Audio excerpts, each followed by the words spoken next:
नमस्कार, आप देख रहे हैं यंग भारत बिहार झारखंड में हूं आपके साथ मुदिता। आज बात बिहार की अर्थव्यवस्था पर, और इस बहस में दो चेहरे हमेशा सुर्खियों में रहते हैं। मुख्यमंत्री नीतीश कुमार और विपक्ष के नेता तेजस्वी यादव दोनों ही अपने अपने तर्क लेकर सामने आते हैं और जनता के मन में सवाल उठता है, आखिर सच कौन बोल रहा है। विकास, गरीबी और बेरोजगारी हमेशा सियासत के केंद्र में रही। आज फिर यही मुद्दा चर्चा में है, और चर्चा इसलिए क्योंकि विपक्ष के नेता तेजस्वी यादव ने बिहार सरकार से सीधे सीधे 12 सवाल दाग दिए हैं। अब जनता पूछ रही है, क्या ये सवाल वाजिब है या फिर सिर्फ सियासी हमला। नीतीश कुमार बीते करीब 20 साल से बिहार की सत्ता का हिस्सा है। कभी एनडीए तो कभी महागठबंधन। गठबंधन भले ही बदले, लेकिन सत्ता में उनकी मौजूदगी हमेशा से रही है।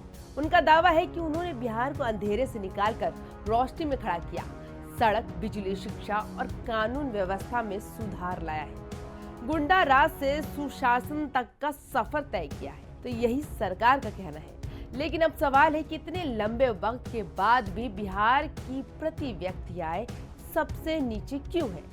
यही वो मुद्दा है जिस पर तेजस्वी यादव ने एक बार फिर सरकार को घेर लिया है। तेजस्वी ने एक्स पोस्ट पर लिखा कि बिहार की प्रति व्यक्ति आय युगांडा और रवांडा जैसे देशों से भी कम क्यों है। और फिर उन्होंने जनता के सामने सरकार से सीधे सीधे 12 सवाल रख दिए। पहला सवाल है कि बिहार की प्रति व्यक्ति आय सबसे कम क्यों। तो वही दूसरा सवाल है, बेरोजगारी दर सबसे ज्यादा क्यों। तीसरे सवाल की बात करें तो तेजस्वी यादव ने लिखा, क्यों बिहार से सबसे ज्यादा लोग पलायन करते हैं।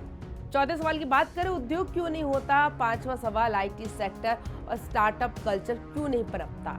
छठे सवाल में तेजस्वी ने ये लिखा कि कृषि प्रधान राज्य होकर भी फूड प्रोसेसिंग इंडस्ट्री क्यों नहीं है। सातवां सवाल है, शिक्षा की हालत बदतर क्यों है।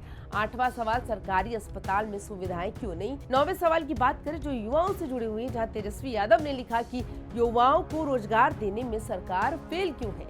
10वें सवाल की बात करें तो स्मार्ट सिटी और इंफ्रास्ट्रक्चर प्रोजेक्ट सिर्फ कागजों तक ही क्यों है।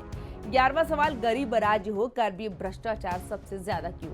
12वां सवाल यानी अंतिम सवाल, 20 साल से सत्ता में रहते हुए नतीजे इतने खराब क्यों हो। तेजस्वी का कहना है कि ये सवाल सिर्फ विपक्ष के नहीं बल्कि बिहार के हर नौजवान और हर परिवार के।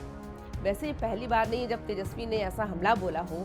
2020 के विधानसभा चुनाव में भी उन्होंने बेरोजगारी को ही मेन एजेंडा बनाया था।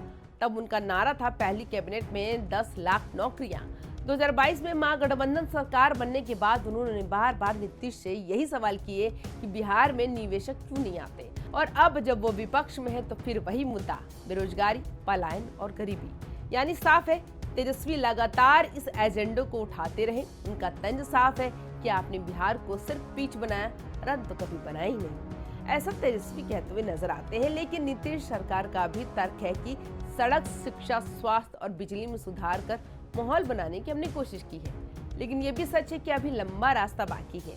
तो अब जनता के बीच सवाल है, क्या नीतीश के 20 साल सिर्फ बातों तक सीमित रहे या फिर तेजस्वी सिर्फ आंकड़ों के सहारे राजनीति कर रहे हैं। एक और नीतीश अपने काम गिनाते हैं, दूसरी ओर तेजस्वी बेरोजगारी और गरीबी के सवाल उठाते हैं।